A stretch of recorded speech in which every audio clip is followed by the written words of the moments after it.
The rain had been coming down for hours, a steady hiss against the windows that made the night feel endless. Inside the small-town radio station, the red on-air light glowed like an ember in the dim booth.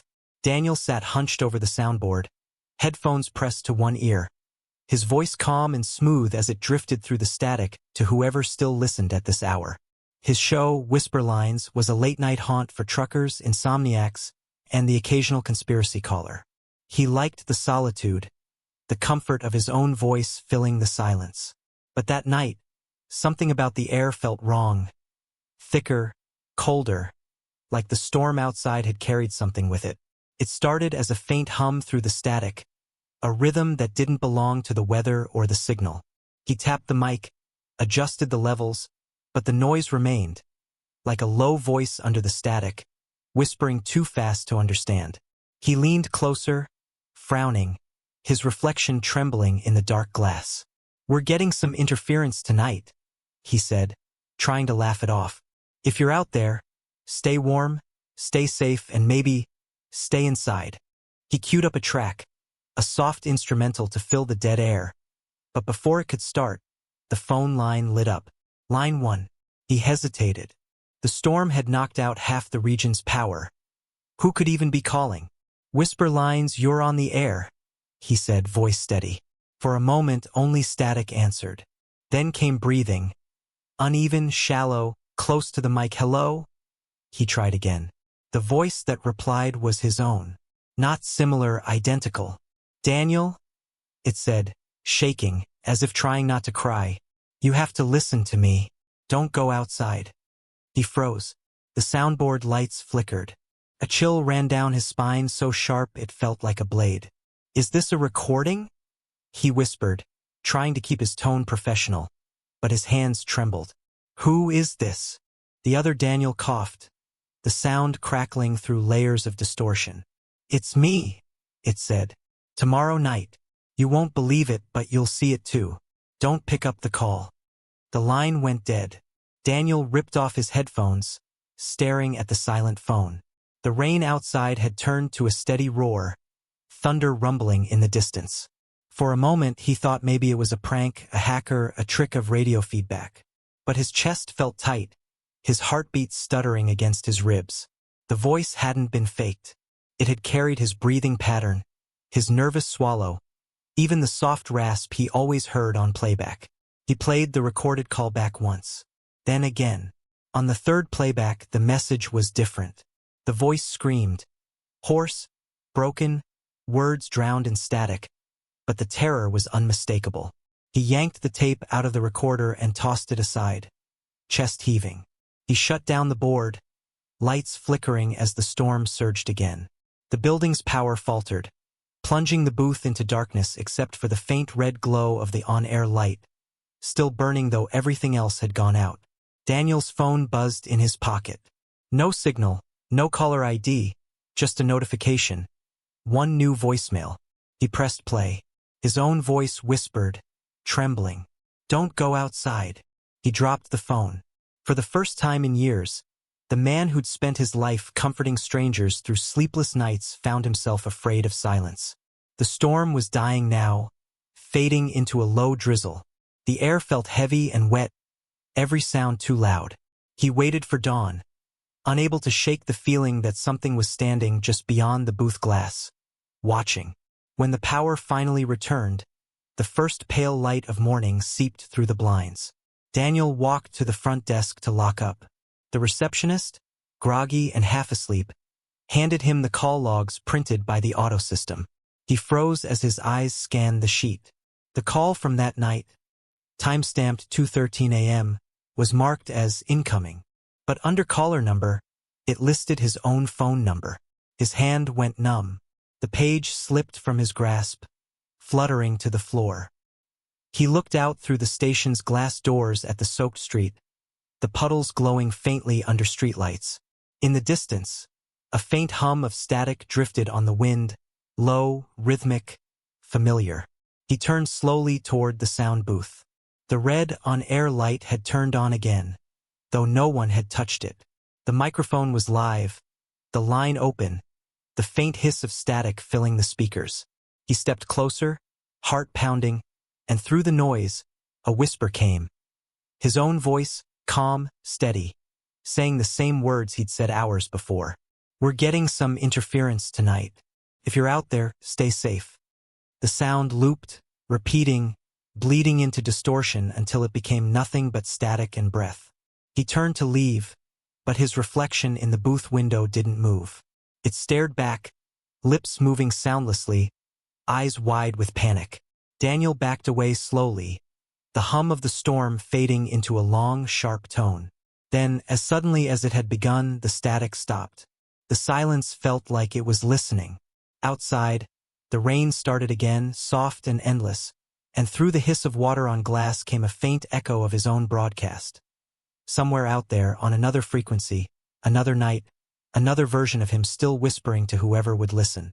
The sound stretched into nothingness, merging with the wind, until it was impossible to tell where the radio ended and reality began. The desert highway stretched endlessly beneath Mason's headlights, a lonely ribbon of cracked asphalt vanishing into blackness. He'd been driving for 12 hours straight, hauling refrigerated goods from Reno to Albuquerque. It was close to midnight now, the kind of hour when the world feels hollow and time seems to hold its breath. The radio faded in and out, offering nothing but static and faint country tunes that dissolved into whispers. Mason rubbed his tired eyes, took a swig of coffee gone cold, and rolled down the window for some air. The night smelled of dust and rain that would never come. He felt the isolation pressing against his ribs. Just him, the hum of the engine, and the emptiness of Nevada stretching forever. Up ahead, in the middle of that nowhere, his headlights caught a flicker of movement. A small figure by the roadside. He slowed, heart thumping. It was a girl, maybe 10 or 11, standing barefoot on the gravel shoulder. Her dress was white, soaked in dust, clinging to her thin frame. In one hand, she held a stuffed rabbit, gray, old, its ear torn and hanging by a thread. Her hair was tangled, her skin ghost pale in the beam of his lights. Mason pulled to a stop a few feet ahead, engine idling, unsure what to do. His first thought was that she'd been in an accident, maybe separated from her parents. But when he looked up and down the road, there was nothing. No car, no house, no sign of life. He got out slowly, boots crunching on the gravel. "Hey there," he called gently, raising his hands so he wouldn't scare her. "You okay, sweetheart? You lost?" The girl didn't answer. Her eyes were distant, unfocused, like she was listening to something far away. The wind picked up, carrying a dry whistle through the sagebrush. Mason's breath came out in misty puffs. It wasn't supposed to be this cold. "You want me to take you somewhere safe? Maybe call your folks?" he said, softer now. She blinked once, almost imperceptibly, and then nodded. He opened the passenger door, motioning for her to climb in.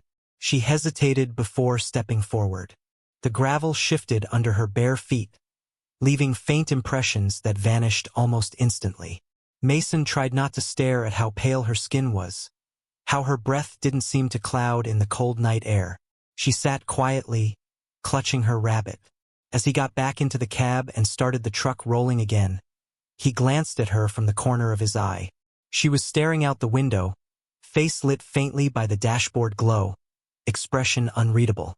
"What's your name?" he asked after a while. No response. "Where are your parents?" he tried again. Silence. The only sound was the low hum of the tires on asphalt and the occasional creak of the suspension. Mason sighed and turned the radio down. He figured she was in shock. It wasn't until he glanced at the side mirror that his stomach tightened. There were no footprints on the shoulder where she'd stood. Not a single one. He swallowed hard, keeping his eyes on the road. The desert stretched flat and endless around them, but the air inside the cab grew colder with every passing mile. He tried to shake the thought away. Probably just his mind playing tricks. Exhaustion, maybe, but the feeling wouldn't leave him, the sense that something was deeply wrong. He cleared his throat. "Where should I take you, kiddo?" he asked again. Slowly, without looking at him, she lifted one trembling hand and pointed ahead. "The diner," she whispered, voice so soft he barely caught it. Mason frowned. There's no diner out here. Not for 50 miles. But she didn't respond. She just kept pointing, her little hand steady as a compass needle. 30 minutes later, as if out of nowhere, a flicker of light appeared in the distance. A faded neon sign glowing faintly red. Mason's breath caught. The girl hadn't moved, still staring straight ahead. He pulled off the highway, gravel crunching under the tires as the truck slowed to a stop before what looked like an old roadside diner. The windows were boarded, the parking lot empty, the neon sign buzzing weakly, "Eat." He looked at the girl, unease prickling the back of his neck. "This the place?" She nodded once. "Tell my dad I'm sorry," she murmured, and opened the door before he could react. "Wait!" Mason reached out, but she was already outside, walking barefoot across the cracked asphalt toward the diner door. He stumbled out after her. Rain starting to fall in thin, cold streaks. "Hey, you shouldn't." But she was gone. The door to the diner hung slightly open, creaking in the wind. He stepped inside, flashlight cutting through decades of dust. Tables overturned, menus faded, everything coated in silence. The air smelled of rot and old grease. No sign of the girl. Only a faint sound, the low hum of a jukebox in the corner, flickering with life for just a second before dying again. He called out once more, but his voice fell flat, absorbed by the empty room. On the counter sat something that hadn't been there a moment ago. A small gray stuffed rabbit, damp from the rain. Mason felt his chest tighten. He grabbed it, backing out slowly. The neon outside sputtered and died completely. When he turned toward his truck, the cab light flicked on by itself. The passenger seat was empty, but the seatbelt was buckled. He drove off without thinking, hands trembling on the wheel, headlights slicing through the mist. He didn't stop until dawn. When he finally pulled into a rest stop, he couldn't bring himself to sleep. He kept the rabbit on the dashboard, staring at it like it might explain something. By morning, he'd convinced himself it had all been a dream brought on by exhaustion. He told no one. A few days later, while eating breakfast at a truck stop, he overheard two locals talking about a stretch of road near mile marker 237. Something about the ghost girl who waves down drivers. They said she'd been killed with her father when their car hit a deer and flipped. Years ago, she'd run into the road, trying to save her stuffed rabbit. Mason's stomach dropped. He asked what the father's name was. One of the men pulled out his phone, showing an old newspaper clipping. The headline read, "Local man mourns daughter lost in desert crash." The photo was grainy, but clear enough. The man's face was older, worn, but unmistakably his own. Mason left the diner without finishing his meal. When he reached his truck, the rabbit was gone. Only a faint imprint on the dusty dashboard remained, shaped like two small hands pressed there for a moment, and then nothing. He sat in silence, the engine idling, the desert wind howling faintly through the vents. Somewhere out there, beyond the endless stretch of highway, the faint glow of that diner's neon light flickered once more, like a heartbeat refusing to die. And though he would drive that road 100 more times, Mason would never again stop for anyone who waved in the dark. The building smelled faintly of mold and cleaning chemicals, the kind of odor that clung to your clothes long after you left. Erin carried the last of her boxes up the narrow staircase, her breath coming in short bursts as the old wooden steps creaked beneath her. The landlord had warned her the place was a bit of a fixer, but cheap rent near the university was impossible to pass up. Apartment 4C, top floor, end of the hall. It wasn't much, just a small studio with peeling wallpaper, a rust-stained sink, and a single window that looked out over the city's flickering skyline. But for Erin, it meant independence, quiet, and a chance to start over after months of scraping by. She spent the first evening unpacking. Rain tapped lightly against the window. She brewed tea, played soft music, and almost convinced herself the place wasn't so bad. It wasn't until the clock hit 3:04 a.m. that she noticed the sound, slow, deliberate footsteps above her ceiling. She froze, listening. The steps paced from one side to the other, then stopped directly overhead. After a few seconds, The sound of dragging followed, like heavy furniture being moved. Erin frowned, grabbing the broom and tapping on the ceiling. "Hey, can you keep it down?" she called out. No reply. The sound stopped instantly, leaving the silence thick and waiting. The next morning, she mentioned it to her landlord. He looked at her strangely. "There's no one above you," he said flatly. "You're on the top floor." She laughed awkwardly, thinking he was joking. But he didn't smile. The building's roof access was sealed years ago. No tenants up there. Erin tried to brush it off. Maybe old pipes or the wind through the vents. Still, when night fell again, she found herself lying awake, eyes fixed on the ceiling, waiting. At exactly 3:02 it started again. Footsteps, slow pacing, then a faint thud, like something falling over. She sat up, every muscle tense. Her phone's clock glowed red in the dark. 3:14. The noise stopped again. Erin lay there, the air thick and still, her own heartbeat loud in her ears. She didn't sleep for the rest of the night. By the third night, she decided to record it. She placed her phone on the nightstand, hit record, and tried to sleep. The next morning, she played it back. At first, just the soft hum of city traffic and her own steady breathing. Then, faintly, footsteps, exactly as she'd heard them. But as she listened closer, a new sound joined them. A low whisper, too soft to understand, circling above her bed. Then, unmistakably, laughter. A child's laughter. She dropped the phone, skin prickling. She went to the building maintenance office. The man at the desk was old, hunched, his eyes tired but kind. "You hear them too?" he asked quietly when she told him. Erin blinked, unsure what to say.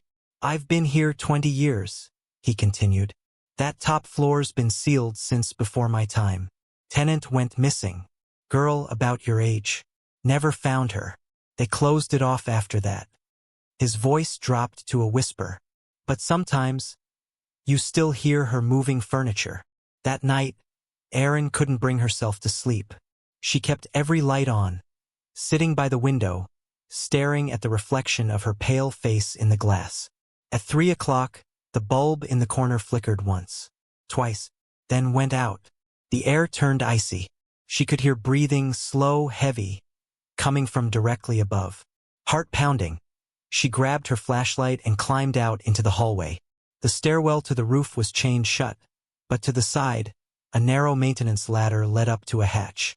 Her hands shook as she climbed. The metal rungs were cold and slick with dust. She pushed the hatch open, coughing as a wave of stale air hit her. The attic space was cramped and dark, filled with old furniture, boxes, and forgotten junk. Her flashlight beam cut through the shadows, revealing walls covered in peeling floral wallpaper. She froze. The furniture was arranged exactly like her apartment below. Same bed placement, same table, even the same chair by the window. On the table sat a cracked picture frame with no photo, just a faint outline where one had been.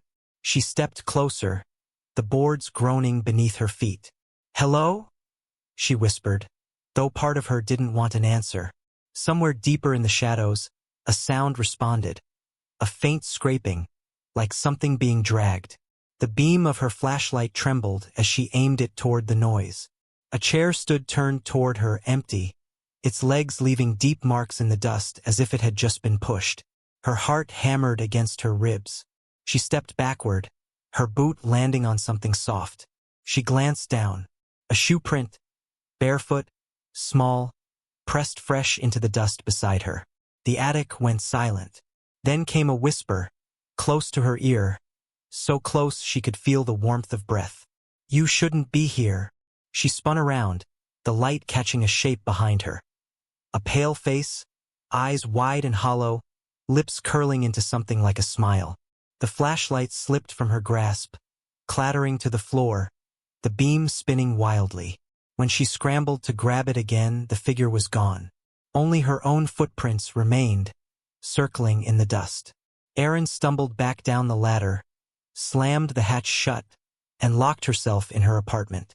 The walls seemed to hum faintly, as if the building itself were breathing. She packed her things before dawn, shoving clothes and books into boxes with shaking hands. As she reached the door, she hesitated, glancing back one last time. The ceiling above her bed had changed. The plaster was darker, water-stained, shaped like two faint footprints.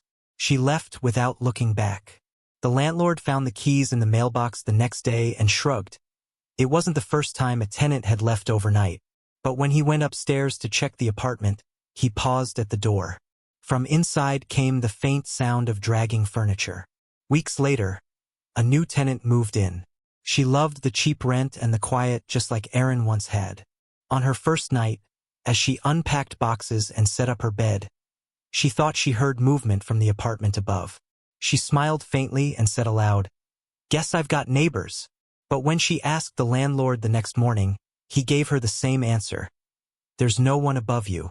And at 3:04 a.m., the footsteps began again. He started recording her sleepwalking the night she woke up with mud on her feet. It was early spring, the nights still cold, and the garden outside their small house was half frozen with dew. Mark had found Emily standing at the foot of their bed, her nightgown soaked, eyes open but empty. She didn't react when he spoke, didn't move until he gently led her back beneath the covers. The next morning, she didn't remember any of it. She laughed when he told her, brushing it off as stress, maybe the medication she'd started for her anxiety. But Mark couldn't shake the image. Her pale face in the moonlight, her lips slightly parted as if whispering to someone in her dreams. The second time, she was standing by the back door, one hand pressed against the glass, staring out toward the woods that bordered their yard. He called her name softly, but she didn't blink. He said again, closer now. She finally turned her head, her eyes glassy and strange, and said, "He's waiting for me." Her voice didn't sound like her own. When he asked who, she just smiled faintly, then walked back to bed on her own. By the third night, Mark set up a camera in their bedroom. He told himself it was just to ease his mind. He positioned it on a tripod across from the bed, the red light blinking steadily. The first few nights showed nothing unusual, just Emily tossing in her sleep. Then, on the fifth night at 3:11 a.m., she sat up abruptly. Her eyes snapped open, and she turned toward the window. Her breathing was steady, unnatural. She stood, her movements slow but deliberate, and walked out of the room. Mark watched the footage over breakfast, stomach tight. She didn't speak, didn't look at him when he murmured in his sleep beside her. It was like she was being guided by something he couldn't see. That night, he placed a second camera by the back door. He didn't tell her. He wanted proof, something to show her so she'd take it seriously. The following morning, he downloaded the footage and pressed play. The screen flickered, dark shapes shifting in the gray of night. At 3:14, Emily appeared, barefoot, walking toward the door. The porch light glowed faintly outside, and beyond that, the woods swayed in the wind. She paused at the door, hand hovering above the latch, whispering something. Mark turned up the volume. The words were faint, distorted, but clear enough. "He's waiting for me." Then, just as she turned to leave, another shape appeared in the glass. A man, tall, thin, almost colorless. His face was smooth, his eyes empty sockets. He stood beside her reflection for only a moment, but when the porch light flickered, he was gone. The air left Mark's lungs. He rewound the clip again and again, trying to convince himself it was a trick of light. But every time, that same eyeless face appeared, unmoving, watching. That evening, Emily came home from work pale and distracted. "You ever feel like someone's following you?"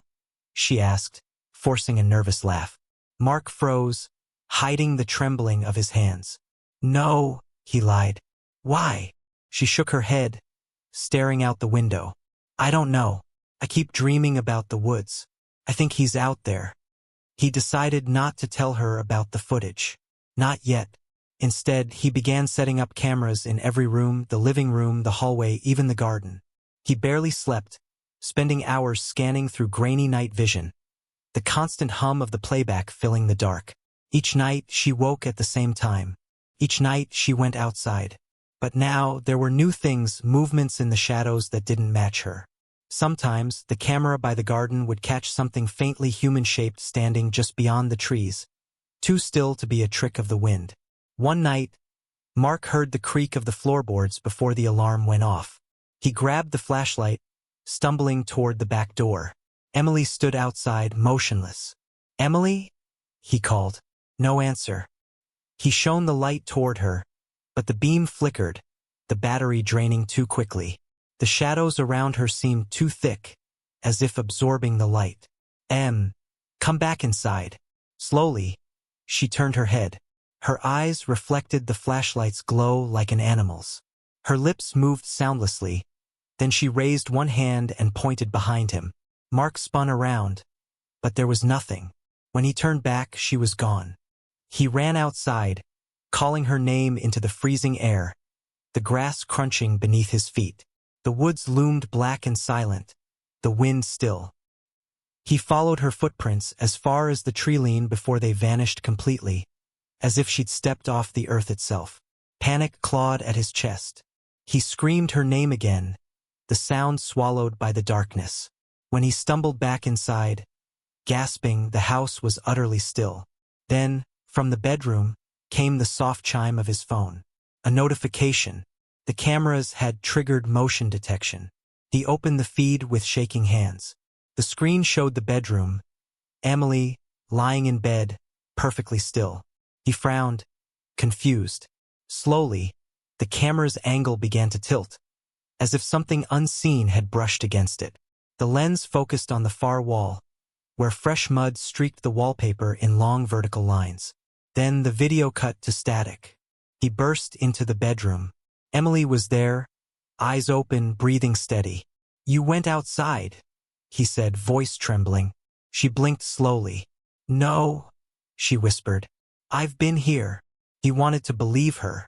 He wanted it to make sense. But when he checked the cameras again the next morning, there was new footage, one he didn't remember recording.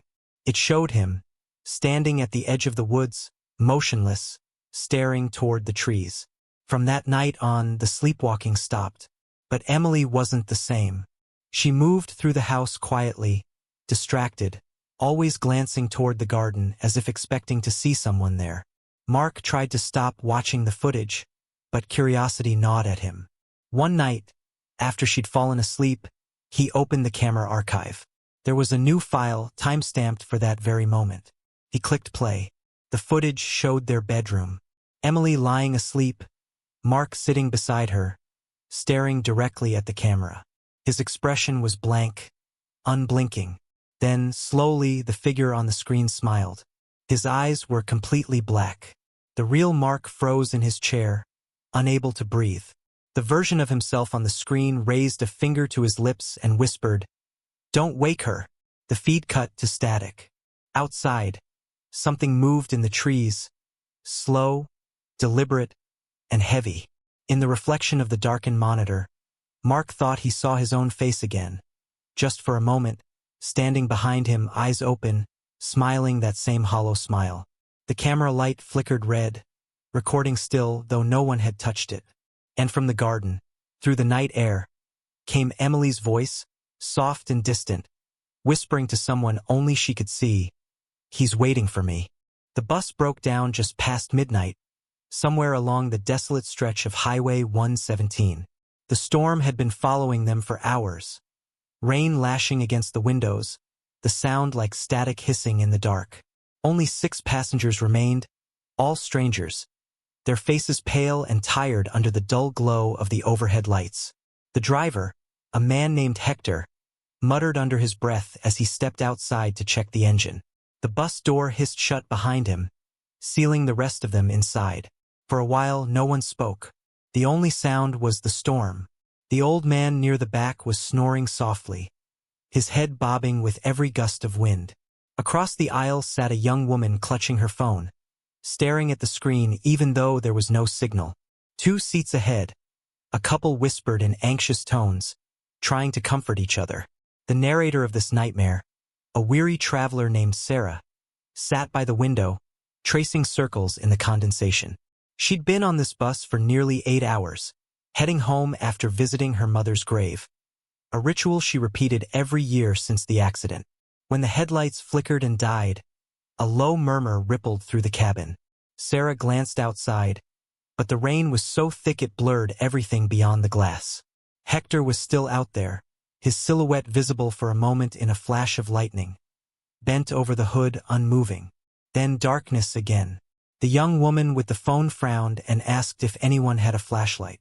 The old man stirred, muttering something about not stopping here, before falling back asleep. A minute later, the door creaked open.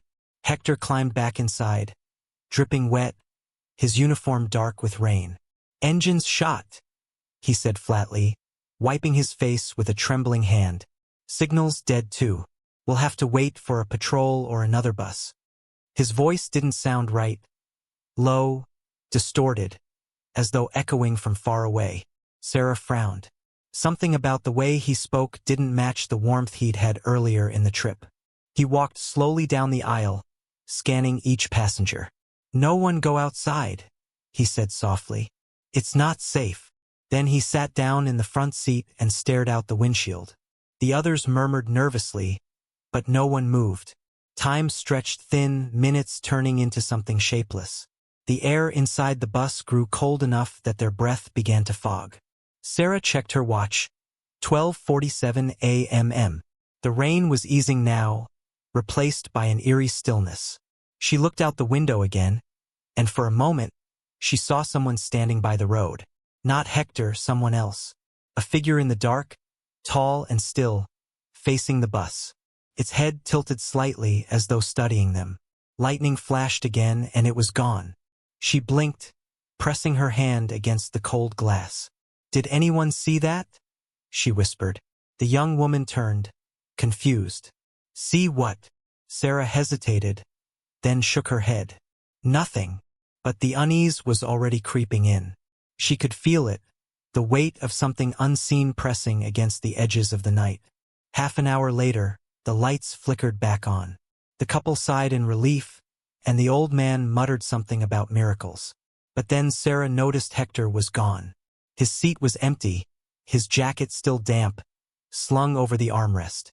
"He went outside again," she murmured, standing. The others stared after her as she stepped toward the door. She pushed it open slightly and called out into the darkness. "Hector!" The wind carried her voice into the emptiness. Only silence answered back. She took one cautious step onto the wet asphalt, her shoes splashing into shallow puddles. The smell of ozone hung in the air, sharp and metallic. In the distance, lightning illuminated the landscape. Flat highway, endless fields, and then a movement. A figure standing in the rain again, closer this time. Her breath caught. "Hector?" she whispered again. The figure tilted its head in that same slow, unnatural way.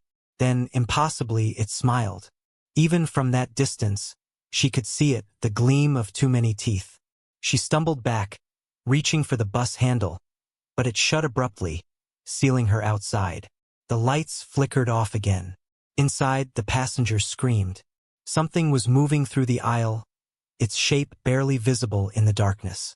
The young woman dropped her phone, its dim glow revealing something cold and slick brushing past her leg. The old man shouted, struggling to his feet, before the noise was cut off by a wet, choking sound. The couple clung to each other, sobbing, as the shadows seemed to twist and breathe. Sarah pounded on the bus door, her screams drowned by the storm that had returned with sudden fury. Lightning cracked again, and through the window, she saw, just for a second, Hector sitting in the driver's seat again. But his head was turned completely backward, his eyes wide open and unblinking. The thing wearing his face smiled at her, and the door hissed open. Sarah stumbled inside, the stench of decay hitting her like a wall. The passengers were silent now. Their seats were empty, though faint impressions in the fabric suggested they'd only just been there. She turned toward the front, her trembling hand reaching for the driver's shoulder. "Hector!" He turned slowly. His skin was gray, water dripping from the corners of his mouth. When he spoke, his voice came from everywhere at once, deep and resonant. "You shouldn't have opened the door." The world seemed to shift around her then, the air thickening, time folding in on itself. She looked back toward the seats, and for a moment saw them all sitting again. Still, pale, eyes staring straight ahead. The old man's lips moved faintly, repeating the same phrase over and over. "We never stopped. We never stopped." Sarah ran. Out of the bus, into the storm, down the endless black stretch of highway. She ran until her lungs burned, until her legs gave out. When she finally looked back, the bus was gone. No headlights, no sound, just an empty road swallowed by the rain. A patrol car found her the next morning, wandering along the shoulder barefoot, drenched, her eyes vacant. When they brought her in, she kept repeating the same thing, her voice soft, mechanical. "We never stopped." The officers checked Highway 117 from end to end. There was no sign of any bus, no skid marks, nothing but tire impressions that led into the field and vanished halfway through. Weeks later, one of the officers reviewed dashcam footage from the patrol car that had picked her up. In one frame, just a blink of time, something appeared in the background. A faint reflection on the wet asphalt. The outline of a bus, lights flickering weakly, parked at the edge of the road. And in the driver's seat, a figure turned completely backward, staring into the camera, smiling that same impossible smile. The timestamp read 12:47 a.m. The exact minute Sarah had last looked at her watch before everything went black. The security guard had worked the night shift at the museum for almost 7 years, and in that time he'd grown used to the silence. The building had its own rhythm, old pipes groaning, the air conditioner sighing to life, the faint echo of his own boots on marble floors. It was a lonely job, but peaceful in a way. He liked the solitude. It gave him time to think, to breathe. His name was Aaron, a quiet man in his 40s who preferred the company of empty hallways to crowded rooms. But the night the new Egyptian exhibit opened, something changed. The peace he'd grown used to was replaced by something else, an awareness. Like the air itself had begun to watch him. It started subtly. A statue in the far corner of the hall seemed to face a different direction than it had before. A faint scent of decay lingered near the sarcophagus display, even though everything had been sealed and treated by professionals. He chalked it up to exhaustion. The night shifts were long, after all. But as the week went on, the unease became impossible to ignore. The cameras caught movement in rooms he knew were empty. Objects shifted inches from their last recorded position. At first, he thought it was a prank, maybe one of the curators testing him. But one night, around 2 a.m., he saw it himself, through the grainy security feed. Something moved inside the exhibit. It wasn't a person. The motion was too smooth, too deliberate, gliding between the shadows. He switched cameras, trying to catch a clearer view, but whatever it was always stayed just out of frame. Finally, he decided to check in person. He grabbed his flashlight and keys, his heart pounding as he stepped into the main hall. The polished floor reflected the beam in streaks of white. The statues loomed in the darkness, ancient eyes staring back. He called out softly, his voice swallowed by the cavernous space. "Anyone here?" No answer. He moved slowly, the sound of his footsteps echoing off the stone. The air was heavy, thick with the faint scent of old dust and something else. Something organic like rotting flowers. His light passed over the glass display of the sarcophagus, gilded in gold and covered in carved hieroglyphs. The figure on its lid, a queen with serene eyes, seemed almost alive in the dim glow. He stopped. There, on the floor, were footprints, bare, human, trailing away from the display toward the far end of the hall. His breath caught. The prints glistened as though still wet, leading straight to the Hall of Antiquities, which he knew had been locked since closing. He should have called the police or at least radioed his supervisor. But curiosity, the dangerous kind, got the better of him. He followed. The footprints stopped at a tall mirror that was part of an ancient artifact installation. It wasn't really a mirror, not in the usual sense.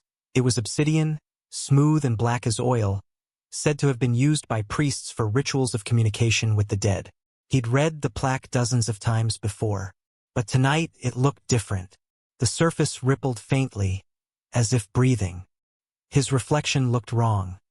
Slightly delayed, its mouth twitching a second after his own. He froze, unable to look away. Then his reflection blinked. He hadn't.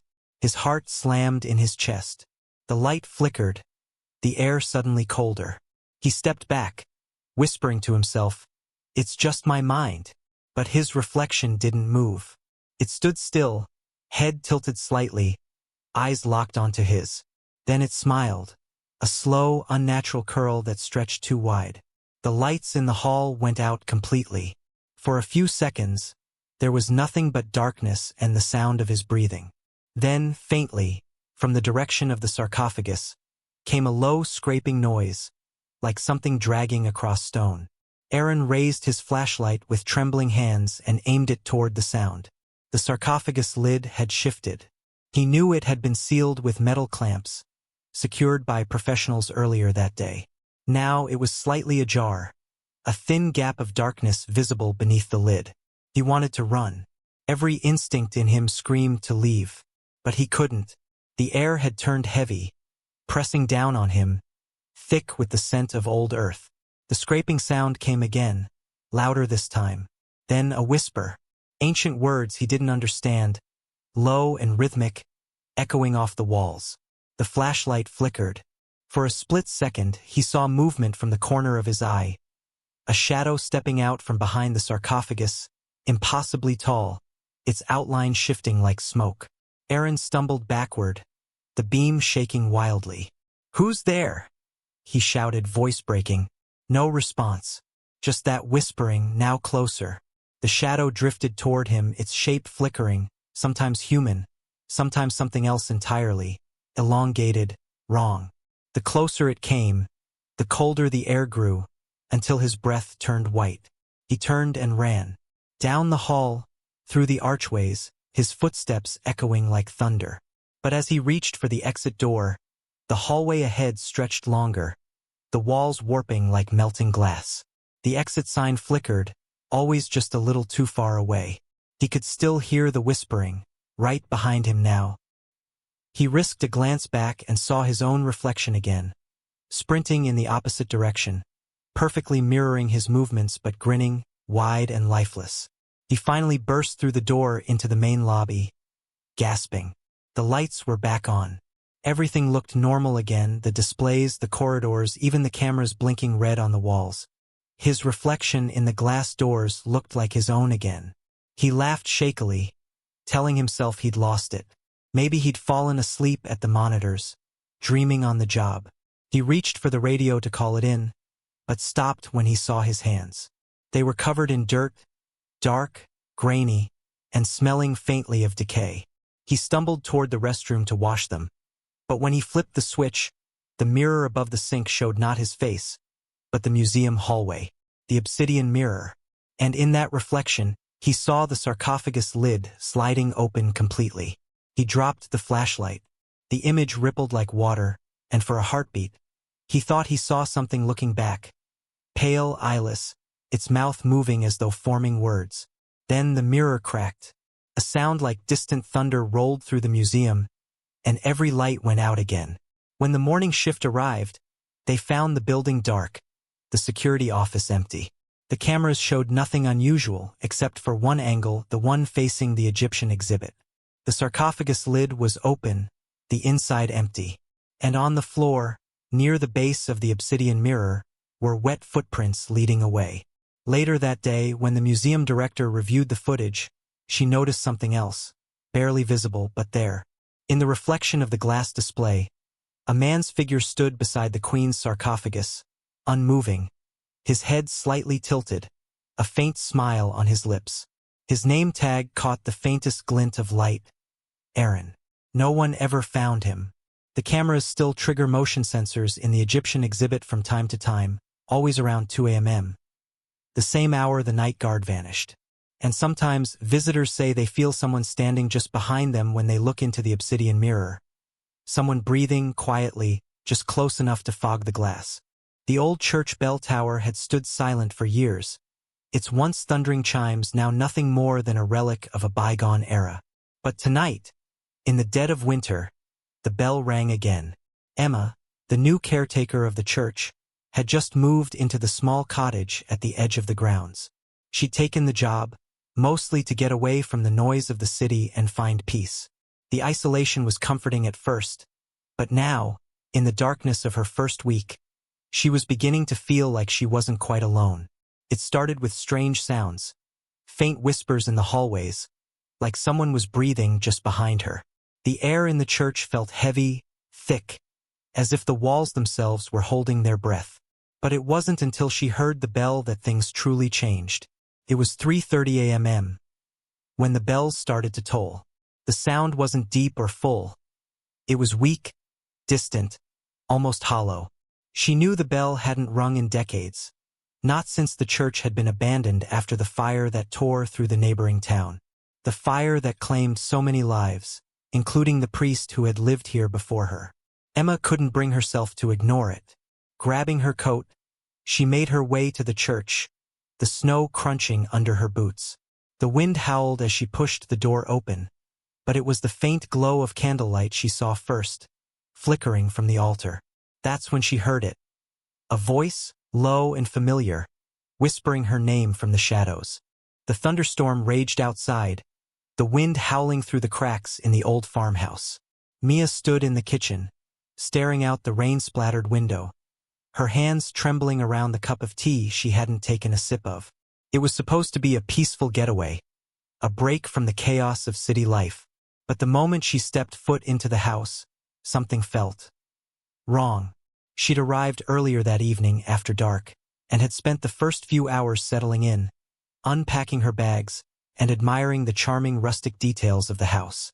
The beams in the ceiling were creaky, the walls thick with history, and the furniture old but sturdy. It felt like the perfect place to escape. But then she noticed the paintings. There were at least a dozen of them, all hanging in different rooms, each depicting the same eerie scene. A figure standing alone in a dark, fog-covered forest, its features obscured by shadows. The figure was always in the same pose. Standing tall, arms slightly raised, head tilted back, as though beckoning. Mia felt uneasy every time she passed one of them, but tried to dismiss it as nothing more than the artist's style. But now, as the wind howled outside, she couldn't shake the feeling that she wasn't alone. The house, despite its beauty, felt alive. There was an energy here, a presence, that seemed to grow stronger the longer she stayed. It was as if something, or someone, was watching her. She turned away from the window and set her tea down on the counter. The power flickered, and for a moment, the room was cast in darkness. The silence felt oppressive, thick with something unseen. Mia reached for her phone to call her friend, but there was no signal. Of course.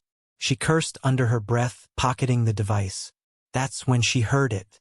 A faint tapping sound, like something lightly scratching at the window. Mia's heart skipped a beat. She turned slowly, her breath catching in her throat. The rain had stopped. The world outside was still, the darkness thick and complete. She moved toward the window cautiously, her feet silent against the wooden floor.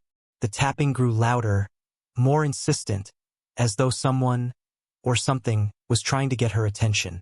She peered out into the inky blackness, but saw nothing. No figure standing in the rain, no shadow cast against the walls of the farmhouse. Just an empty yard stretching out toward the trees, swaying gently in the wind.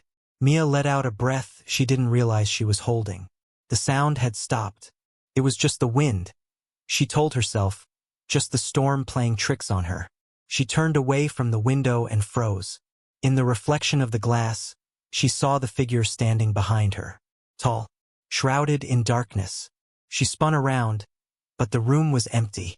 Her pulse quickened, her breath coming in shallow gasps. The air felt thick, like the space around her had grown heavier. She scanned the room, her mind racing. The paintings. She thought of the eerie figures in the frames, each one eerily familiar, their empty eyes staring back at her. She had to leave. She had to get out of there.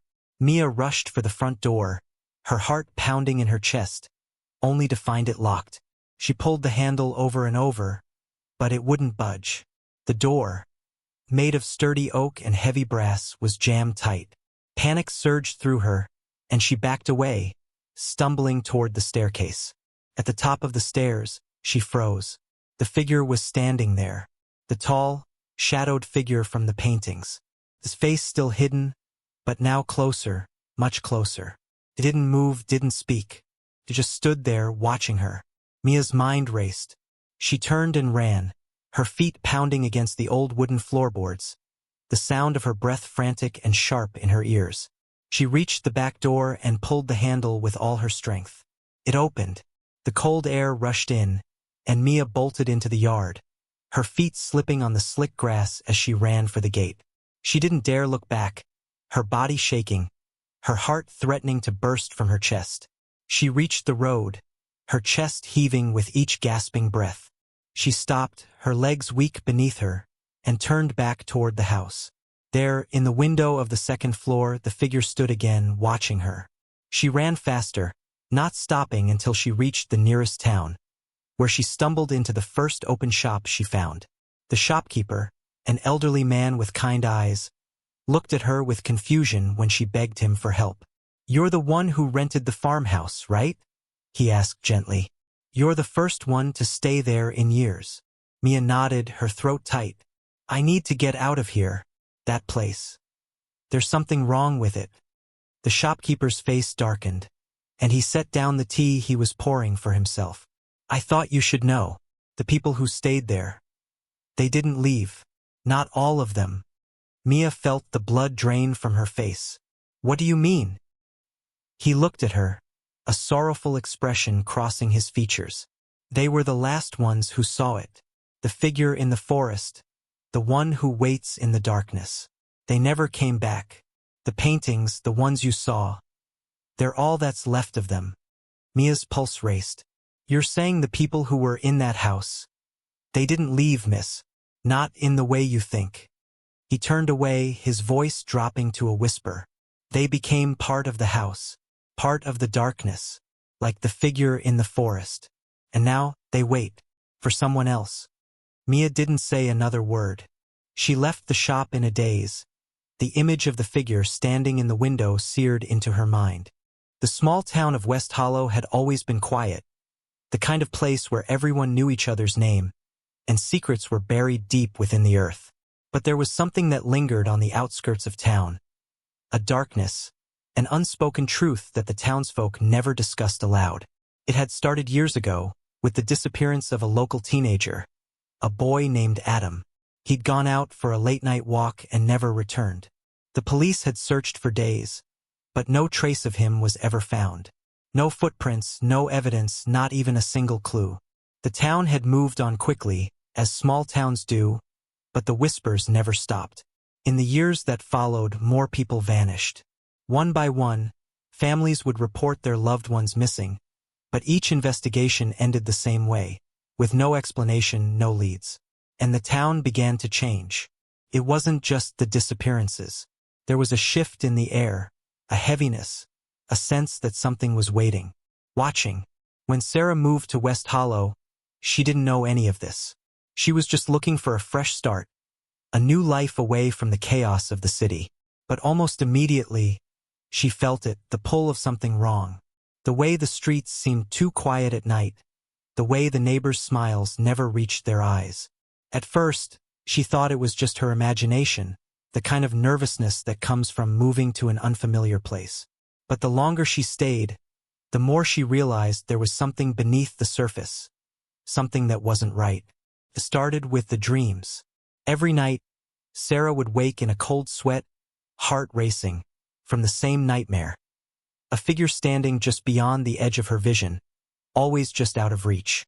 The figure's face was obscured by shadows, but she could feel its presence, could sense it moving closer each time.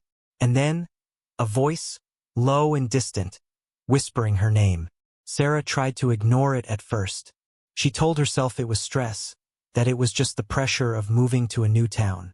But the dreams grew worse, more vivid, more real. She began to wake in the middle of the night, her skin damp with fear, her breath shallow.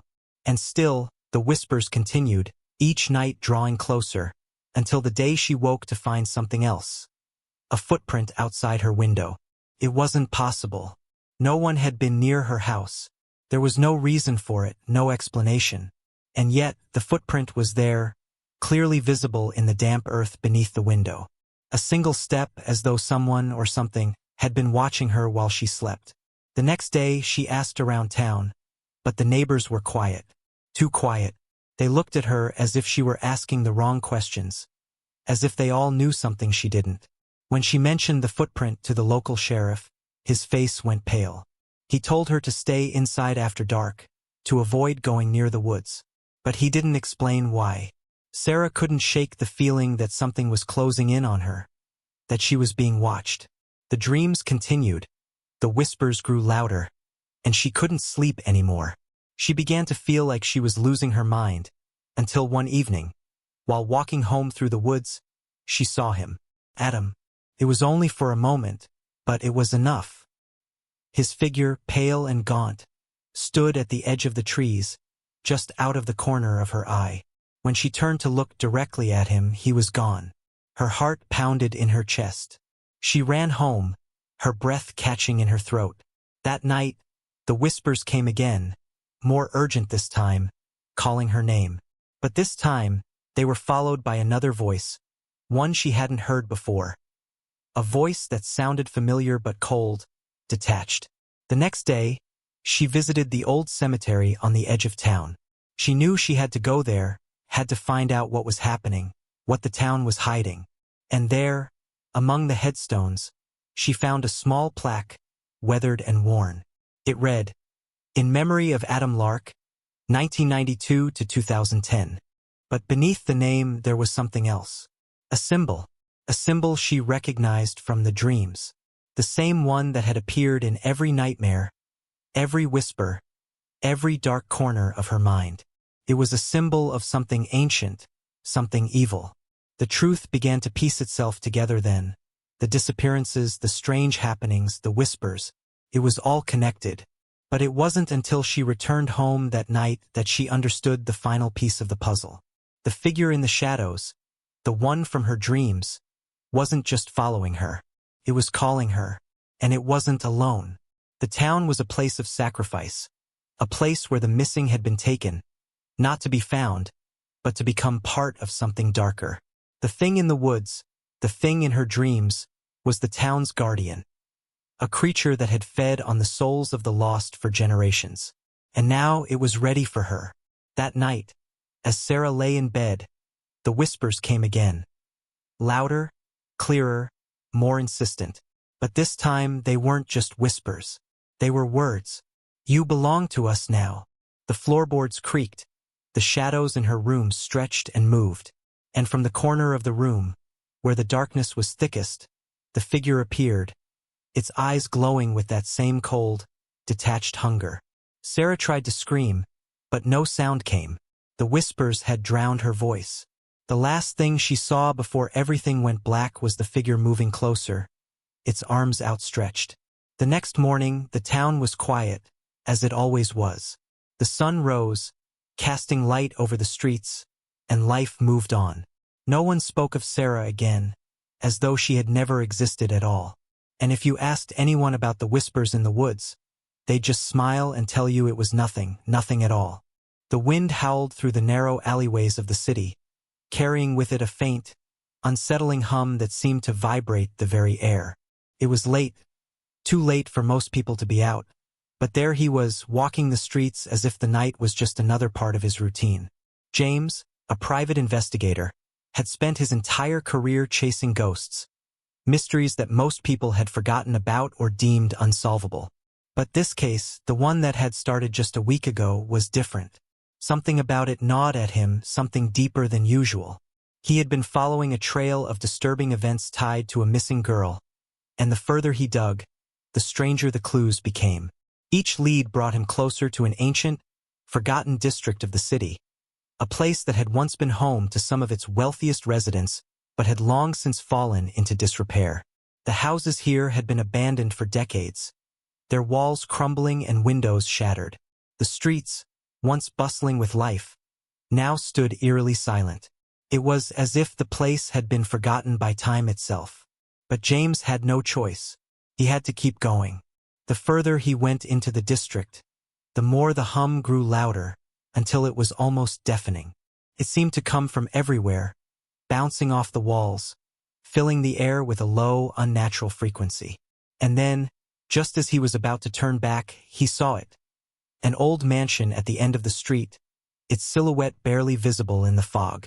Something inside told him that the answers he sought were inside. He approached cautiously, his footsteps muffled by the thick mist. The door creaked open on its own, as though inviting him in. The hairs on the back of his neck stood on end, but he stepped inside. The house was cold, its air thick with dust and decay. He moved deeper, his flashlight flickering in the dark. The hum was now a constant, vibrating in his chest. It led him to a grand staircase, its once polished wood now covered in grime. At the top, a door stood ajar, as though waiting for him. Without thinking, he pushed the door open and entered the room.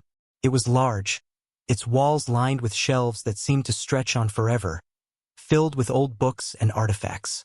At the center of the room, a large table stood, covered in strange symbols and objects James couldn't identify. But it wasn't the room that caught his attention. It was the figure standing in the corner. A man, tall and thin, dressed in tattered clothing, his face obscured by shadows. He didn't move, didn't speak, but James could feel his eyes on him. The man's presence was suffocating, his aura thick with something darker than anything James had encountered in his years of investigating. The room seemed to close in around him, the walls pressing against his chest. "Who are you?" James asked, his voice barely a whisper. The figure didn't answer, but something shifted in the room, something intangible yet undeniable. The hum grew louder, more frantic, and James could feel it in his bones. The figure stepped forward, his face still hidden in darkness. Then, without warning, the lights went out. James froze, his heart racing. The silence that followed was suffocating, broken only by the distant sound of something moving in the shadows. He reached for his flashlight, but before he could turn it on, a voice echoed through the room, low and chilling. "You should have left when you had the chance," it said. The voice was cold, inhuman, and it sent a wave of dread washing over James. The hairs on his neck stood on end, his breath catching in his throat. He just knew, that whatever this thing was, it wasn't human. Not anymore. He tried to move, but his body wouldn't respond. The air in the room grew thicker, pressing against him, suffocating him. The hum was no longer just a sound. It was a presence, a force that surrounded him. He could feel it pulling at his mind, digging into his thoughts, unraveling him piece by piece. Then, in an instant, the light flickered back on. James gasped, his breath coming in short bursts. The figure was gone. But the room wasn't the same. The table was now covered in old, yellowed papers, some of them torn and crumpled.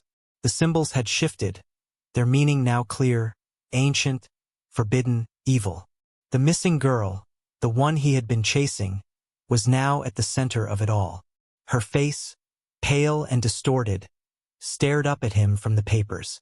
And on the wall behind the table, the words were written in what looked like blood. "It's too late." James stumbled backward, his mind reeling. His investigation had led him here, but now he understood the truth. The girl wasn't missing. She had never left. She was part of something much darker, something that had been waiting for him to find it. And now that he had, there was no turning back.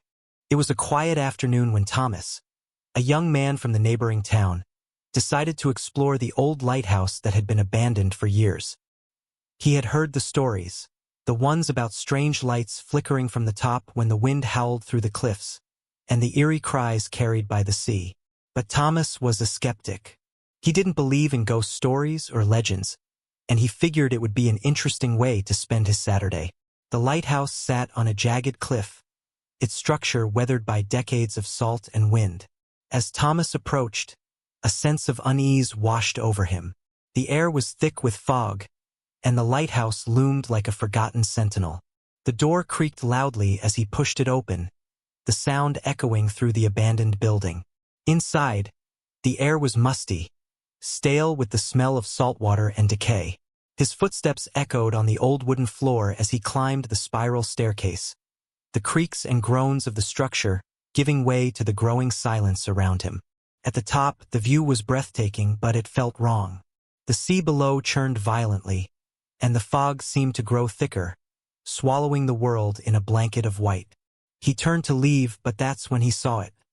A figure standing by the lighthouse window, staring out into the sea. The figure didn't move. Thomas blinked, rubbed his eyes, and when he looked again, it was gone.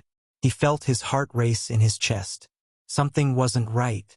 He turned to leave, but the door slammed shut behind him, trapping him inside. Suddenly, the temperature dropped. A low, haunting sound filled the air. An unearthly whisper. The shadows in the room stretched longer, and Thomas felt a cold breath on his neck. Slowly, he turned, but the figure was there again. Closer now, its hollow eyes staring right through him. The room began to spin, the walls closing in on him. The whispers grew louder. "Leave now. Leave before it's too late." Thomas tried to run, but his legs wouldn't move. The lighthouse seemed to stretch, its walls bending and distorting as if alive. The whispers were all around him, growing frantic now. The figure began to move toward him, its face twisted in agony. Its hand reached out, its fingers long and skeletal. Just as it touched him, everything went black. The next morning, the townspeople found the lighthouse door wide open.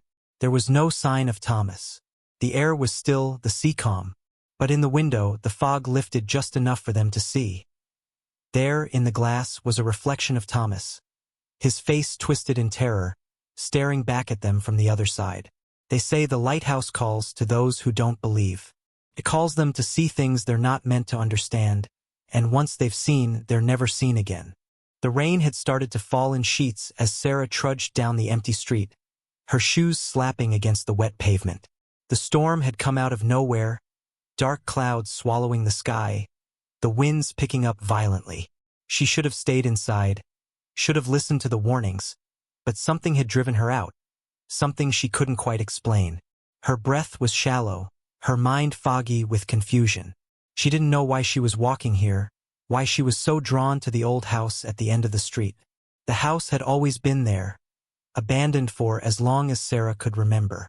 Everyone in town whispered about it, said it was cursed, that it was the source of all the misfortune that had plagued their town for years. But she had never paid attention to the rumors. Not until now. As she reached the iron gate, a voice whispered from the darkness, low and familiar. "You're too late." The words sent a chill through her spine. She turned, but there was nothing. Only the empty street and the heavy rain.